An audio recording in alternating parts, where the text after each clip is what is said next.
Mengapa India tidak mampu menyalip China? Nama saya Ricky Suwarno, berdiri di atas pundak dua superpower, Amerika Serikat China, melihat masa depan Indonesia. Perkembangan ekonomi India selalu menjadi sorotan dunia internasional, namun juga paling mengecewakan harapan negara-negara barat. Selama beberapa dekade, tingkat perkembangan ekonominya tidak mampu mengimbangi China, negara yang selalu ingin disalipnya. Perdana Menteri Narendra Modi berjanji untuk mengubahnya ketika beliau menjabat pada tahun 2014. Mengapa India gagal mengimbangi China dalam beberapa dekade terakhir? Mengapa negara ini tidak dapat menjadi negara manufaktur kuat seperti China? Pembuat kebijakan ekonomi seperti apa Narendra Modi itu? Ketika membahas masa depan ekonomi dunia, dunia telah terbiasa membandingkan China dan India sebagai kekuatan dunia timur masa depan. Namun ekonomi India tidak pernah lepas landas sepenuhnya seperti China, terutama antara tahun 1980 dan 2010. Faktor apa yang menahan India? Apakah karena demokrasi ala India yang berbeda dengan sistem politik China? Topik China-India selalu menarik perhatian netizen dunia, karena kedua negara yang masing-masing memiliki 1/6 dari populasi dunia mempunyai nasib yang jauh berbeda. Walau pakar India selalu membantah bahwa tidak ada negara ataupun ekonomi dunia yang mengikuti jalur pembangunan yang serupa dengan China. Ini sebenarnya bukan masalah angka yang abstrak, tetapi masalah kehidupan masyarakat. Karena masih ada banyak penduduk India yang hidup dalam kemiskinan ekstrim, sedangkan China tidak memiliki situasi serupa. Ketika Bank Dunia pertama kali masuk ke China pada awal 1980-an, China masih merupakan negara miskin dan terbelakang. PDB per kapitanya masih sangat rendah, tidak jauh berbeda dari India. Namun tumbuh pesat karena China menguniversalkan pendidikan dasar pada awal 1980-an. Tingkat harapan hidup serta penyediaan layanan medisnya telah mencapai tingkat negara maju berpenghasilan rendah.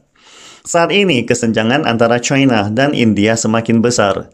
Jawabannya terletak pada cara kepemimpinan, kemampuan nasional, dan tingkat infrastruktur. Para pembuat kebijakan sentris di India selalu berpikir kegagalan India dalam melakukan revolusi sosial di negara itu. Sebaliknya, setelah India memperoleh kemerdekaan dari pemerintahan kolonial Inggris, India justru mempertahankan cara penindasan dan ketidakefisienan pemerintahan kolonial yang tidak sepenuhnya ditransformasikan. Ini adalah alasan terpenting bagi keterbelakangan India, diikuti oleh tingkat infrastruktur yang tidak memadai, yang disebabkan oleh kurangnya investasi dan kurangnya pengeluaran pendidikan dan kesehatan yang jauh lebih rendah dari China. Perdana Menteri Narendra Modi yang telah menjabat cukup lama telah berjanji untuk mengubah ideologi negara sambil menetapkan kebijakan ambisius untuk menghidupkan kembali perekonomian. Pertanyaannya, bagaimana hasil kerja Narendra Modi saat ini? Pembuat kebijakan macam apa beliau itu? Narendra Modi mungkin adalah legenda. Beliau adalah pemimpin dalam politik nasionalis Hindu. Nasionalisme Hindu adalah ideologi mayoritas dengan toleransi yang sangat rendah di India. Berhubung India memiliki populasi Muslim yang sangat besar, sehingga kebijakan Modi yang kurang adil akan berdampak besar. Cendekiawan liberal berada di bawah tekanan konstan dari rezim Modi karena mengkritik kebijakan Modi dan partai BJP-nya. Kebijakan Modi mencakup 3 aspek. Pertama, pemerintah Modi telah mendorong reformasi tingkat tinggi yang cukup kompleks, seperti membuka pasar untuk investasi asing dengan berbagai cara untuk menderegulasi tenaga kerja melalui reformasi pasar bebas yang memungkinkan lebih banyak pembelian dan penjualan tanah. Ini adalah agenda pembangunan neoliberal. Aspek kedua ada kapitalisme kroni BJP modis, yang pada dasarnya adalah serangkaian jaringan yang menghubungkan Modi dengan kepentingan bisnis utama India. Ini adalah cara melakukan politik dan cara berbisnis. Presiden Turki Recep Tayyip Erdogan dan Presiden Rusia Vladimir Putin juga beroperasi dengan cara yang sama. Hal yang serupa juga berlaku untuk partai politik Amerika. India adalah negara bagian federal yang sangat luas dan beragam, dengan populasi besar yang berkerumun dalam struktur federal yang sangat rapuh. Dalam 10 hingga 15 tahun terakhir, India telah meluncurkan rencana nasional komprehensif untuk mengintegrasikan orang India biasa, termasuk ratusan juta petani ke dalam sistem ID nasional, sistem keuangan, dan sistem komunikasi. Ketiga sistem tersebut kemudian dikemas bersama dengan menghubungkan sistem ID elektronik ke telepon seluler masyarakat. Berkat ponsel China, India memiliki sekitar 1,2 miliar ponsel. Artinya, hampir setiap orang India memilikinya. Di bawah mekanisme ini, pejabat pemerintah dapat memberikan pembayaran kesejahteraan kepada semua warga dengan hanya menekan satu tombol. Ini adalah sistem kesejahteraan berbasis informasi elektronik yang sangat canggih seperti China. Selain itu, Modi dan partai BJP-nya telah mempromosikan kampanye pembersihan air bersih, revolusi toilet, dan kampanye elektrifikasi nasional. Itulah sebabnya Modi dan BJP-nya memiliki reputasi yang lebih tinggi. Namun, timbul pertanyaan lain. Apakah mereka yang bukan beragama Hindu akan ditelantarkan? Sebenarnya, tidak hanya data yang dapat menceritakan masalah, tetapi juga kenyataan.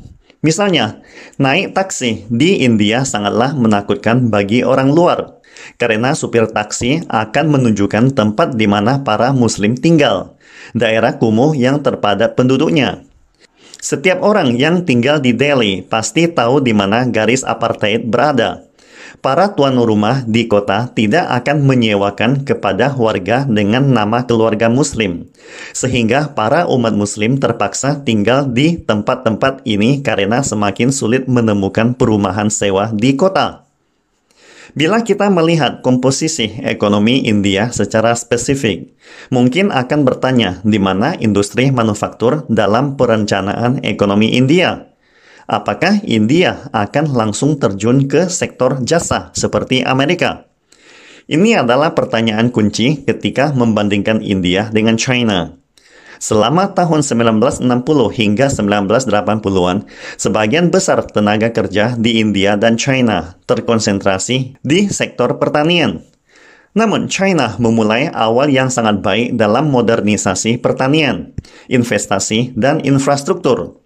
Perbedaan besar lainnya dimulai tahun 1980-an, ketika China mulai berkembang menjadi pusat utama untuk manufaktur global, menarik investasi dari perusahaan-perusahaan Barat, Jepang, Korea, dan Taiwan. Segala macam modal masuk ke China, dan China akhirnya menjadi pabrik besar dunia. India telah melewatkan kesempatan ini, karena sektor utama yang dimasuki pekerja India adalah bidang konstruksi. Sama seperti China, India juga membutuhkan banyak pembangunan infrastruktur. Namun proses urbanisasinya tidak terlalu memperhatikan infrastruktur. Yang lebih memalukan adalah ketika dunia membandingkan India dengan Bangladesh. Karena seiring perkembangan pesat ekonomi, China tidak lagi menjadi pusat manufaktur berbiaya rendah. Pertanyaannya adalah, siapa yang menggantikan posisi semula China dalam rantai industri global? Jawabannya, Vietnam dan Bangladesh. Bangladesh sekarang menjadi pemimpin global dalam produksi tekstil, terutama pakaian jadi. Mengapa fenomena ini tidak terjadi di India? Karena regulasi pemerintah India yang sangat rumit dan tidak adil terhadap perusahaan-perusahaan asing. Di samping itu, di Bangladesh lebih mudah mempekerjakan lebih banyak tenaga kerja, terutama tenaga kerja wanita, di mana sebagian besar penduduk Bangladesh adalah Muslim. Wanita Muslim lebih cenderung pergi bekerja daripada wanita Hindu. Oleh karena itu, lebih mudah untuk memobilisasi tenaga kerja wanita di Bangladesh dibanding India. Pastikan Anda subscribe dan follow akun ini supaya senantiasa mendapatkan info terbaru tentang teknologi terkini AI berkaitan. Salam Indonesia Maju!